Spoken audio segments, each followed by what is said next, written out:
Hello and welcome to the first of our Card and Cuppas with me, Fiona Whitten.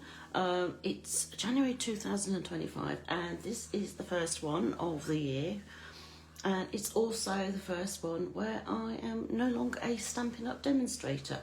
For those of you who don't know me, I was a demonstrator, and way back in 2000, I think it was 18, it was ages ago, I started Card A Cuppa as an in-person event, just to meet people in the local area, and just more as a social thing. I'm just trying to make sure that I'm actually going live out on this as well. And then of course COVID happened, so we couldn't meet in person, so I started doing it virtually. And then once we were able to meet up in person again, it ended up being an in-person event in the morning, and in the afternoon I went live on Facebook and shared the cards that we made, and made a fourth one.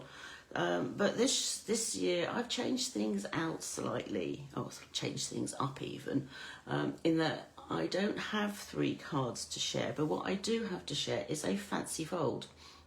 So I will share the kit that everybody had. So this morning, it was Carol and Trisha, some very good friends who also craft. So they held the in-person event for me because I'm away at the moment. But here I am live in the afternoon. And without further ado, I will show you, I'll show you the card first actually. I think I'm going to do it that way around. Normally I just do the kit and then I share the cards, but we've only got one card to share. So this is the card, and I know I said I'm not a Stampin' Up! Demonstrator anymore, but I have a huge amount of stash. So I really need to use it. So I'm not promoting it, I'm just simply using up stuff that I have in my stash, which I have to say, yeah, is an awful lot. So it's going to be a while before I actually manage to get through everything. But hey, anyway, so this was the card, which first glance doesn't look much, but actually when you open it up, like so, you'll find out that it is in fact, I don't even know what it's called. I guess it's like half a, what do they call them, Dutch doors? You know, the ones where you have the 2 bits that open, stable door. So it's a half stable door card. I'm going to call it that. So from the front, when it's closed, it just looks like a normal card, but it's when you open it up that you have the effect. So this was the card that was taken this morning. Well, this is my copy of it because I made 2. It went this morning, and the envelope. So if you're interested, it's perennial lavender paper, blackberry bliss cardstock, plus a few other things. So that's the card, and this is the kit that everybody had. So as always, there's an envelope. Can't send a card without an envelope. This is the basic card, so it's very simple. So it's a normal card, so just imagine that this piece is still stuck there. So it's a straightforward A6 card, so it's piece A5 folded in half to make the A6, and then all you simply do is you measure between the top and the bottom on the right hand side, put a mark, cut from that mark across to the score line and then up, and then just remove that piece. So in effect you would be doing this. So you've marked, you've cut across, and then you cut up the score line. So that was the basic card. 2 pieces of double-sided paper. So you have a large piece that goes on the inside so that when the card is shut, you can see the top portion. a smaller piece that goes on the bottom. So when the card is shut, again, it just looks like you have two pieces, top and bottom. I will put all the cutting instructions in the description when this goes up on YouTube, and I will probably actually write a mini tutorial for this as well, so that will be found on my blog or my website later this week. Okay, so then I die cut 2 larger circles, 2 middle-sized circles, and these were punched out. So we have 6 circles, a strip for the sentiment, and then there were 3 embellishments. So that's what was in the kit. Now, I've used circles for this, but there's nothing to stop you from using whatever it is that you want. In fact, if you wanted, you could use this piece to start off with and then just cut rectangles. So if you don't have any circle dies or other shapes, you can simply just cut cardstock. So you just make 3 that are, 2 more I would say, that are smaller, and then layer them, but then you would then have to make the 3 to go on the inside as well. In fact, you wouldn't even have to put the 3 on the inside. You could just get away with doing 2 or 1. It's really up to you. This is a very versatile card. It really is. Once you've got the simple cutting of the base card, the decoration is really up to you. I chose circles, but as I said, you can go rectangles, you can go squares, you can do ovals, all sorts. So it's really up to you. Just make use of what you have in your stash. Okay, so card is really simple to put together, because once you've got everything cut, it really is a case of simply decorating your middle circle. So I used originally the painted lavender stamp set because that's what I had and it went with the paper. But and then I used a sentiment from another stamp set. But you could just simply stamp your sentiment directly onto the circle and then decorate it. It's again, it's up to you. So I am actually going to keep it really simple today. So I'm just going to, and the idea is you decorate your circle before you glue it on, because if you make a boo-boo, it's going to be really hard to take it off and turn it over.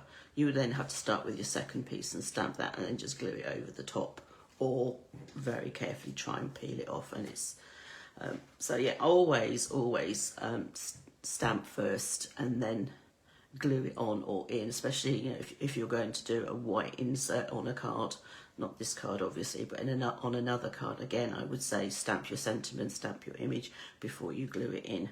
Right, okay, so I am going to use, I don't know, I've got birthday wishes, thinking of you. I think I might use the thinking of you.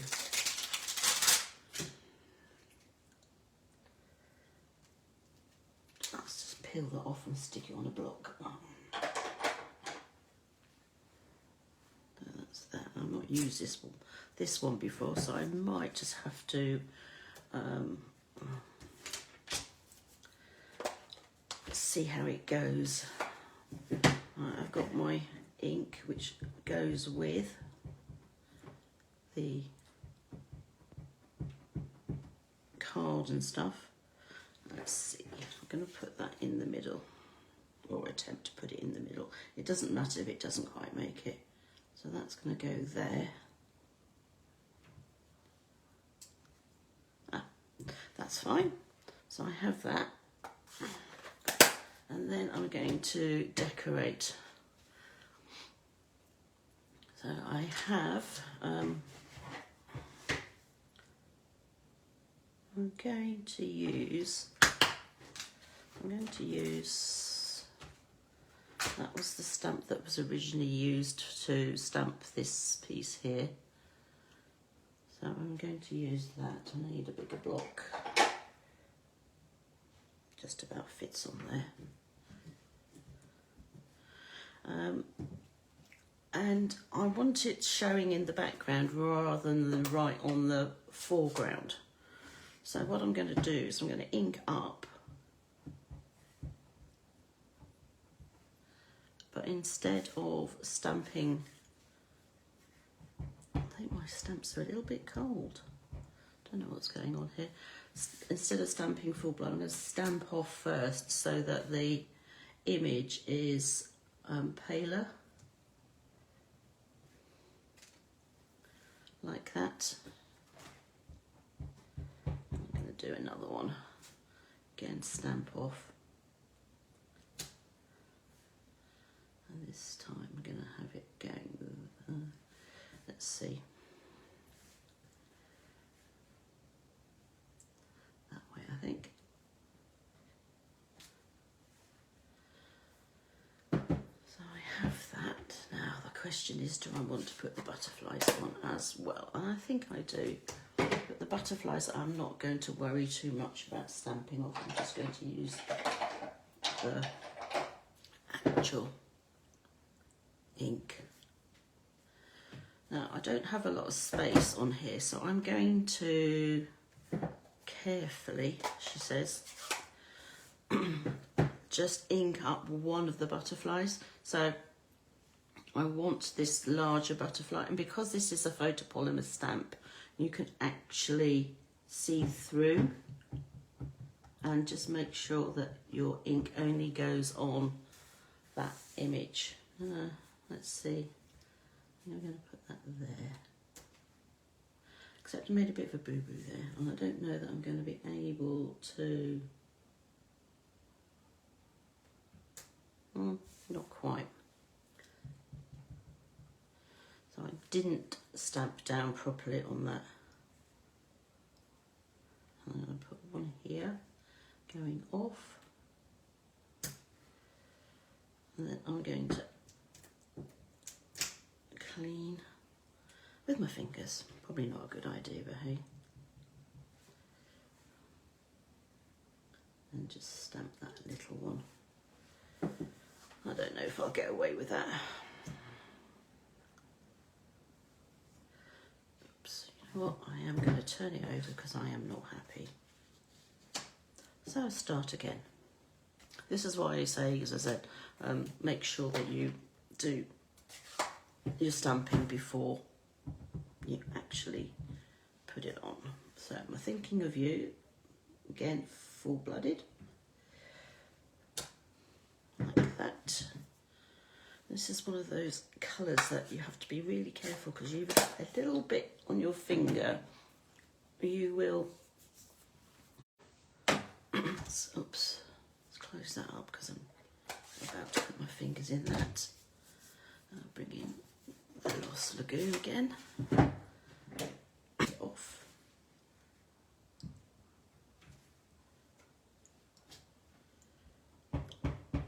Second time, ink it up, stamp it off.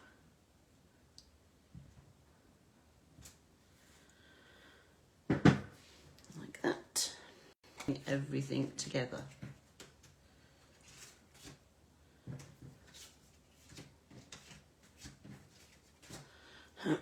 That's up to you what sort of adhesive you use. I like using wet glue, simply because it means that I have a little bit of wiggle room to move things around. And this keeps saying that my live video has ended, and I know it hasn't. It's just being silly so-and-sos. But hey, right, make sure that you have your paper the right way up, you're not gluing it on upside down. So if I put the first one on like so, and then put the other way around. I should have put the larger piece in first. The reason being that once that's on, when you put this one on, you can make sure that this lines up and it looks like a continuation.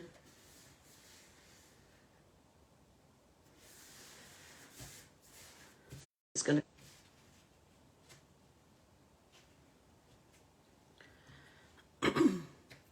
but what I would suggest you do is the larger piece is the one that you want to put on first, and you'll see why in a minute. So you only want to glue it to the front portion. Do not put glue all over, because otherwise when you put it on you'll end up gluing the card shut, which is not such a good idea. So you only want to put glue on the portion that is going to be on that front piece. So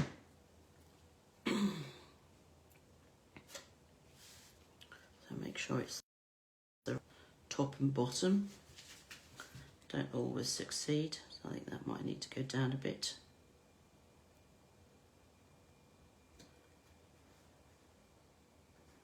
Be a bit further. So I'm saying having the wiggle room is good. So that piece is glued on, so when I open it up, it's not stuck the card shut. Now your second piece, that is the bit that's going to go on the inside, you want to put the glue on the back, and this time you can put the glue all over because it's going on the inside. And then the trick, line it up. If you're opening up your card completely, let's move that out the way. Don't want to go that way because it's going to turn the lamp off.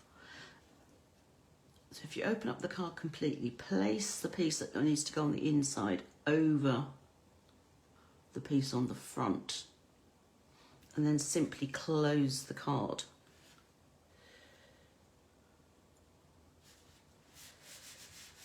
Like that. So you shouldn't be able to, I'll say you shouldn't be able to see it. Obviously mine slipped a bit.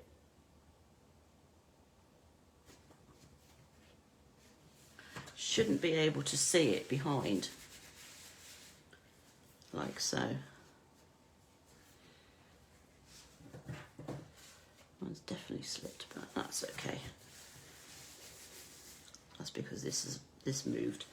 Anyway, so that is like that. So, and then you can just simply glue these pieces on, and then that's the bit for you to write on to say who it's from. So I am just going to glue those two together.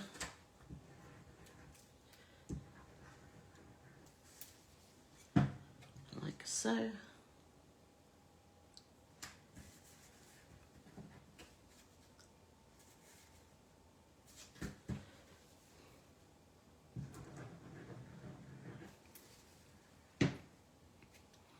And like that.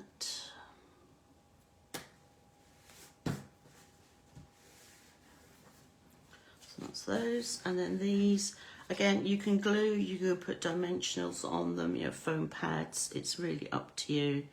The taller that you make, the more height you give it, then you will end up with having to pay extra because, make sure I've got the right side now. That was the boo-boo, yeah.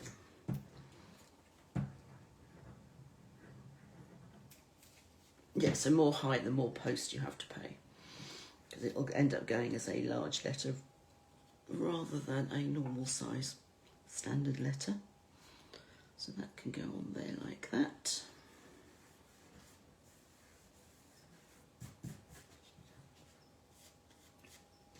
But I will then use some foam pads to put this on. Or maybe I won't because I can't see them. There we are.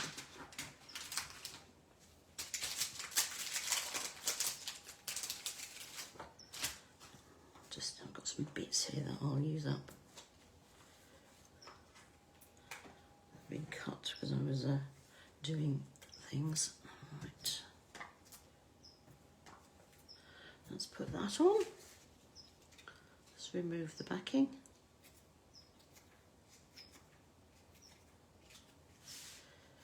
Add that to the front of that, trying to get the sentiment straight.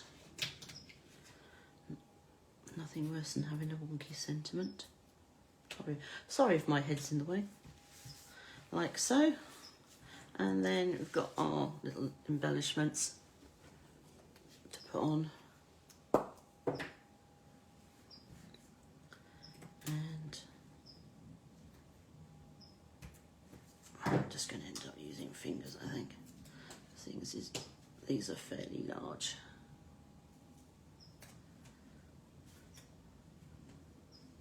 Put that one there, I think.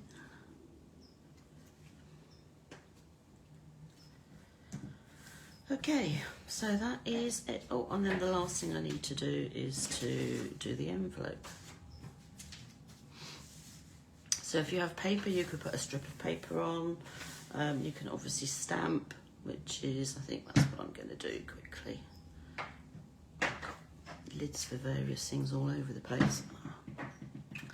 Trying to have a quick tidy up. Right, what do I do with that?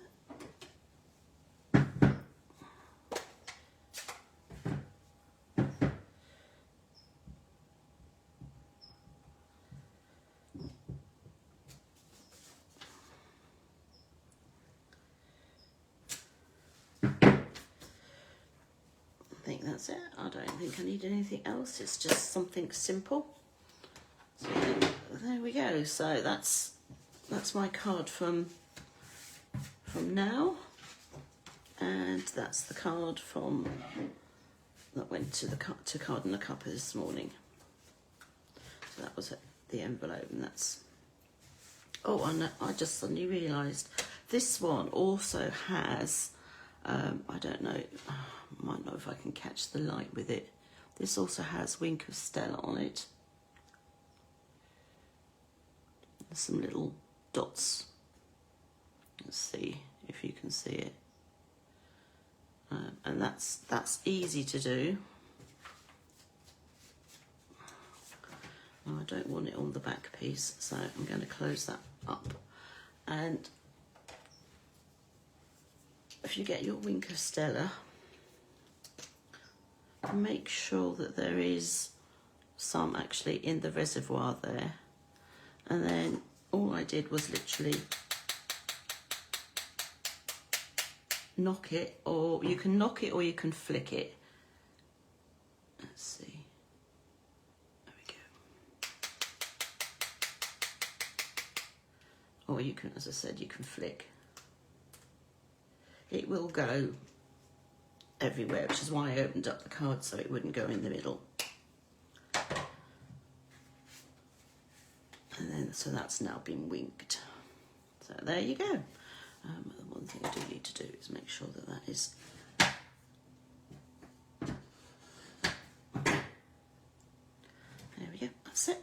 Okay, so 2 cards. One from this morning and one from this afternoon. There you go. So as I say, this will go up on, this video will go up on YouTube, and there will be instructions there for you to follow, so you'll be able to cut your own and make your own card. And I hope you've enjoyed seeing this, and I'll be back in 5th of February for the next Card A Cuppa. But don't forget, every Monday we do a live craft and chat, which is on Zoom. Full details you'll find on my website, which is creatingwithfiona.com. And then if you just click on the craft and chat, there is a link that you can use to join in the call, and also the supply list of things to have with you if you want to craft along. Okay, so enjoy your week, and maybe I'll see some of you on Monday. Take care. Bye.